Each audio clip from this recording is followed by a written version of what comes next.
Hi, this is Tom from North County Lawnmower. Just wanted to go over this Husqvarna 455 Rancher. A lady dropped it off the other day. She said it had been stored in her garage for years and just wanted to get rid of it, so she gave it to us. So what we're going to do is we're going to check it out, see if it's worth fixing. I'm not a big fan of this style of saw, just the way that they put them together. So if the cylinder and piston are good, then we'll probably go forward. Probably needs a carburetor rebuild or something like that. And I'm also going to clean it up, and I'm going to use some of these Amsoil products. These are products that I use on a lot of chainsaws. The spray grease for the needle bearing in the clutch. Miracle Wash, we'll wash the thing out with that. Silicone spray, we'll use that to clean the plastic and protect the plastic. And then this MP is metal protectant. It's like a WD-40, but it's super slick. So I use that usually to prime the oil pump if they've been dry, or even a brand new saw that I get in. And then what I'm doing with this one, I don't have any of the shelf gas, so I've got 4-cycle shelf gas, and I like to use the Sabre oil. This is a low smoke, has it's a true synthetic, so I'm going to mix that into the 4-cycle oil, and I'll probably use that at home. This is going to be our home saw, so we'll just go through it and see how it works out.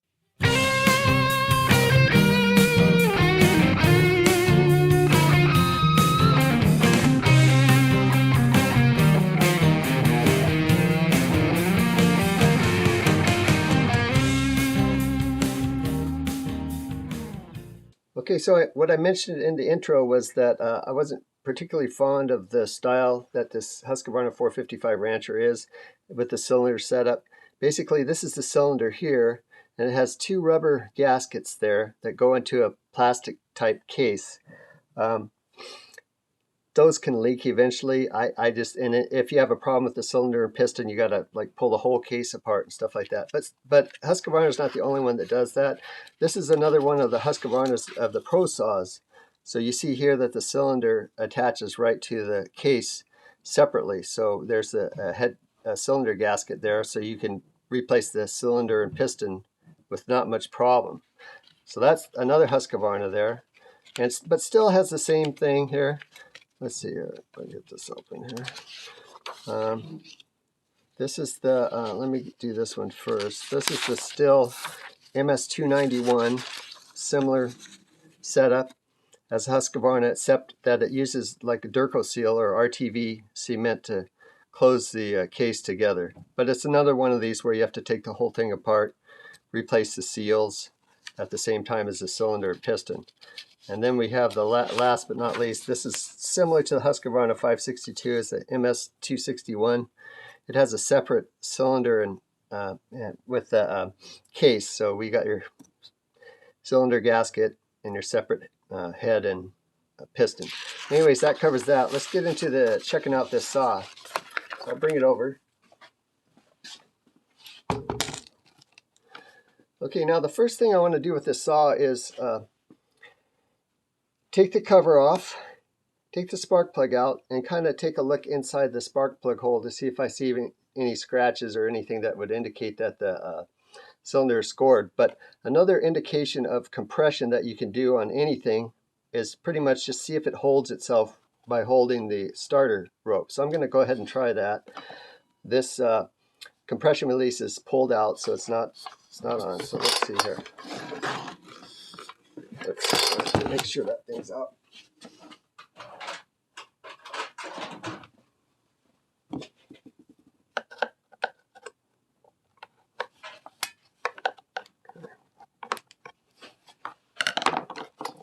Okay, it's out. So it's not bad, not bad.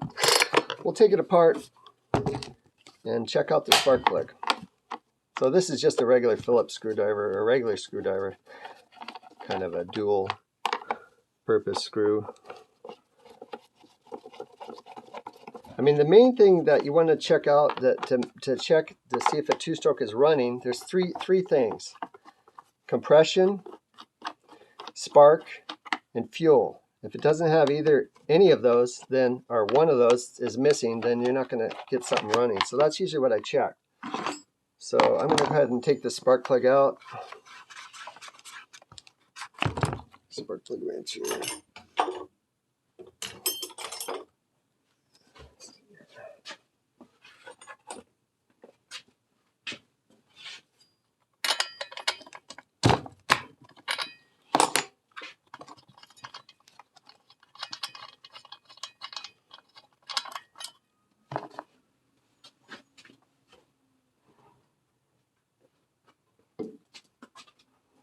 So I'm just going to take a look inside the cylinder, mainly towards the exhaust port. That's usually where it'll score, but this one looks pretty good. I know I can't really show it to you because it's too tight to get in there, but you can actually still see the machining lines on that. So that looks like it could be a good deal there.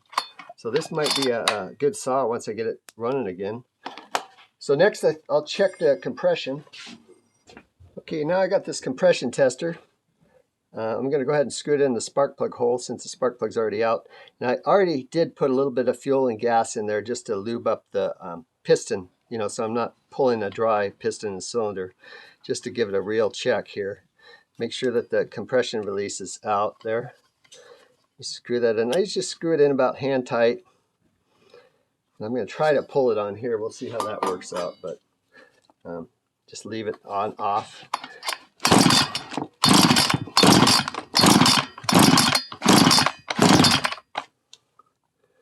Okay, so 7, I don't know if you can see it there, but it's just under 140. That's great. That's really good compression. So the compression is good. I'm going to squirt a little bit of gas in there just to check the, see if it fires up, you know, without having to put a spark tester on there. Okay, now before I try to start this thing, I'm going to go ahead and take the chain off, just for safety's sake. I don't have to worry about a chain spinning around. One thing in this particular Husqvarna is you want to make sure that the brake lever is off. Because what happens is if you take that off with the brake lever on, even if you get it off, it'll be really hard to get back on, and you'll have to put a wrench on the system there to kind of open it back up. So just make sure that it's off. Okay, so I'm going to go ahead. It's a 13mm socket. Take that guy off.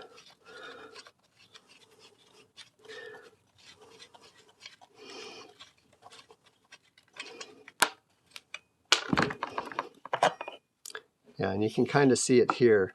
If this is the mechanism, so if that is closed and you get it off, you have to open that back up again. So which would be maybe putting a pair of channel locks on it and pulling it towards you. There is a wrench that looks like a socket with three cutouts for that goes over top that you can use, that Husqvarna makes, or you can make your own just out of a socket. But that's what you need. You need to pull it back to open it back up again. Okay, so I'm going to take this guy off.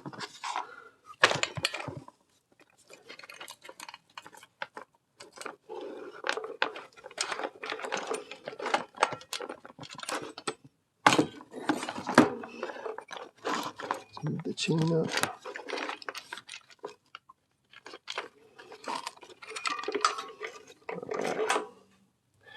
Okay, and then this is a mix of oil and fuel. This is kind of a neat little tool that you can stick, you know, put a little bit of pressure in there. So I've got like it's like a shelf gas, a 50-to-1 mix, moto mix probably is what's in there. So I'm just going to squirt a little bit in the spark plug hole, put the spark plug back in, and see if it kicks over. That way I'll know I have spark. Doesn't take much, just a little bit. So just a little bit of a shot. That back on. Tighten that up.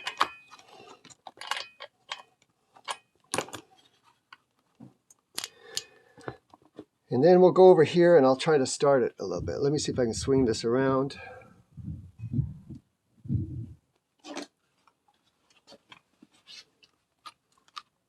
Things on. What I did is I pulled the choke out and pushed it back in. That will lock the trigger on. There's no need to push that forward because there's nothing there. Let's just see if it fires. Okay, looks like we got spark. All right, so let's swing it back around. Next thing we want to do, we want to see if we've got our fuel line is not leaking. So I'm going to pull this out. I'm going to grab a hook. There we go.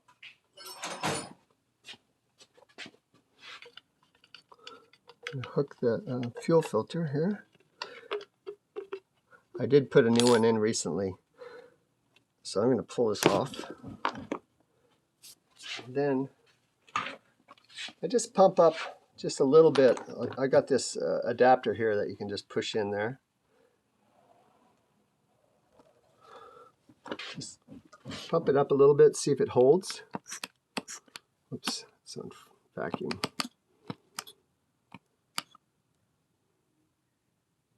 Okay, it looks like it's slowly dropping down. So something is not, it's not holding pressure. So it could be leaking out of the fuel line, it could be leaking out of the carburetor. So I'm going to pull this off, put the fuel filter back on. Since this has a primer bulb, I'm going to check to see if it draws any fuel up through that primer bulb. And that, if it doesn't, there'll be an indication that the carburetor needs to be rebuilt or replaced. Let's put that back in.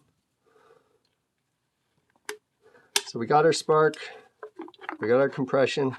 Now we're working on the fuel part of this. All right, so here's the primer bulb. We just go ahead and pump it, see if it pulls fuel up there.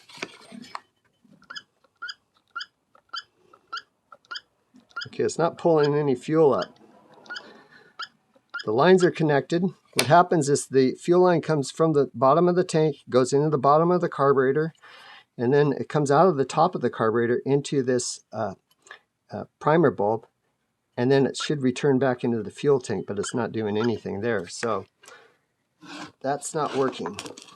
So what I'm going to do is I'm going to go get an old carburetor just to show you what's going on. I believe that the needle is locked down, or the diaphragm is hardened up. So we'll go do that. Okay, so we tried the primer pump and got nothing through the fuel lines. I did check the fuel lines. They seem to be fine. So I took this old carburetor apart. This isn't the one that goes in here, but I just want to show you what happens here. Is these diaphragms will harden up, and you can hear it here. That's hard. So what happens is there's a needle underneath there, and it just sticks, either open or closed. So I'm going to pry this off and just show you that needle here. Let's see here. So you can see the gasket goes on first on these guys. Oops.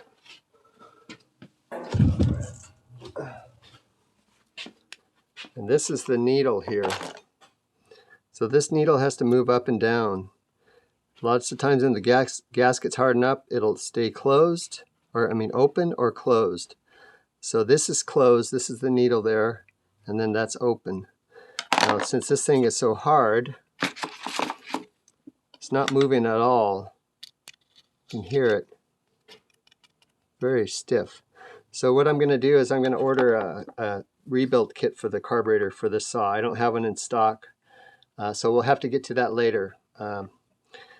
So while I'm waiting for the rebuild kit, I'm going to go ahead and clean this thing up. So we'll take a look at that next.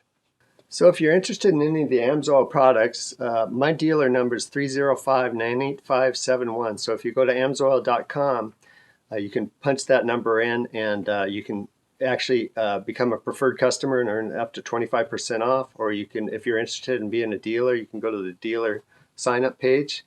So I'll leave those links down below. Check it out, and we'll get right to this saw. Okay, before I get into the cleaning section of this, I'm going to go through some of the uses of some of the Amsoil products. So what I like to use with this MP metal protector, it's like a WD-40, but it's much more slick. So when we get new saws in, sometimes the oil pumps aren't primed. So what I'll do is I'll spray a little bit in where the oil comes out there on the bar oil, let that soak in. This one's probably okay. Also what I'll do is I'll use this to clean this rust up and just kind of put a nice lube on there. So that's pretty much it for that one. The spray grease I like to use on the sprocket bearings here for the clutch sprocket. And what I'll do is I'll shake it up. The nice thing about this is it flows and then it hardens up. So what I'll usually do is I'll just spray a little bit in the there's a needle bearing in here, so I'll just spray a little bit inside there, so hopefully it'll soak in there. I'll just leave it sitting up like that. Also, I'll spray it on the chain adjuster here, so I'll just spray a little bit there. You can see I've already got some there, but see how that hardens up a little bit? It's very nice. All right.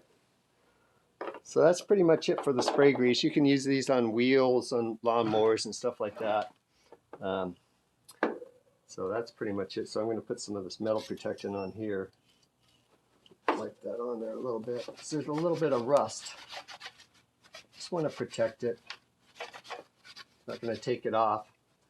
And then the next product is the Miracle Wash. So this will clean the debris off. It leaves a polished finish. So I'm going to spray some of that on the clutch cover here. On top. All around. Let's see this.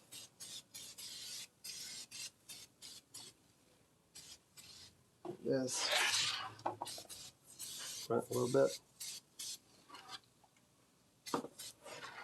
Take it out. Let's just wipe that up a little bit. I just want to get the grit off. You know, try to make it look halfway new. The deal with a stuff colored orange is it has red pigment in it, and red pigment is probably the first to fade in the sun. I used to be a press operator, a printer, and I used to print, you know, bumper stickers and stuff like that. And red was the one that we tried to steer away from because it just fades so quickly. So I just kind of wipe that off a little bit. Cleans it up nicely. I'm not going to bother too much on the inside of this. Just want to get the outside looking halfway decent. So.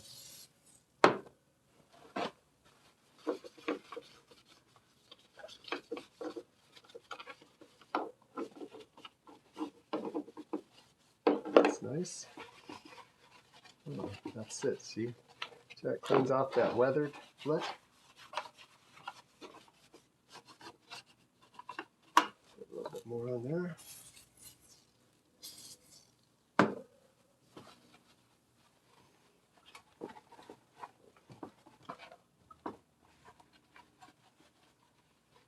Again, I should probably have gloves on, but I guess I'm old school that way.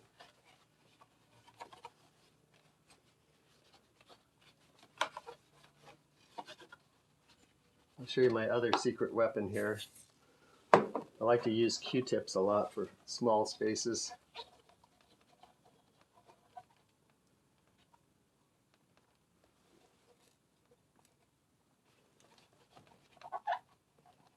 Anyways, kind of get the idea there. Just clean everything.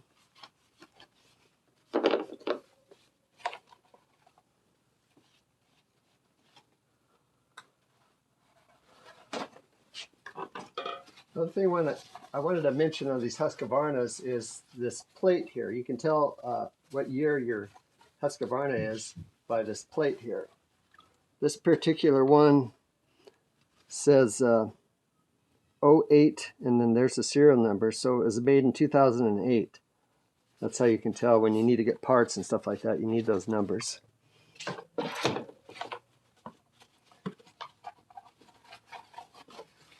Okay, so once that's done, I like to finish it up with a little bit of silicone spray, which is this stuff. It helps protect the plastic. So we'll spray some of that on. Shake it up a little bit. See if I can get some of this off of here.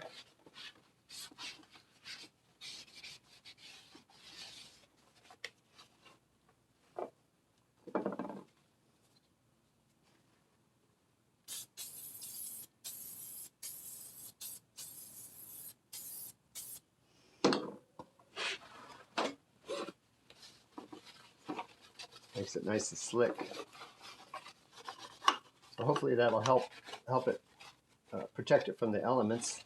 As you can see, it's cleaned it up quite a bit. Let's see some of this.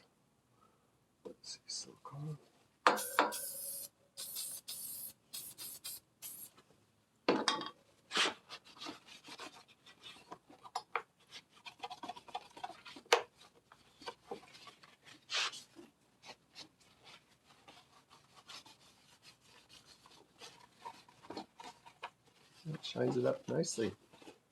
So this is this side done. Compare it to the other side here, and you can see it's pretty dirty. Some of that stuff did come over the side here. So I'll do the other side, finish it up, take a look at it, and then once I'm waiting for the carburetor, what I like to usually do when I'm putting a new carburetor on, I'll put a new fuel lines on there, and that way you know you're starting fresh with everything. So anyways, hopefully this was helpful. If you find an old saw like this, as long as the cylinder's good. Another thing you can do is take the muffler off and take a look and see if it's scored. I didn't do that on this. It looked pretty good from the inside. I couldn't see any scoring on the exhaust port, so this should be good. Sometimes they're worth rebuilding the carburetors, and sometimes they're not. You know, if the cylinder was gone on this, I wouldn't bother with it. But since it's good, I'm going to go ahead and make it a workable saw. So hopefully that helps you with any of the old stuff you have laying around, and appreciate you watching the video, and thanks for coming along. Make sure if you like this kind of content to subscribe and like the video, and we appreciate you watching. Thanks.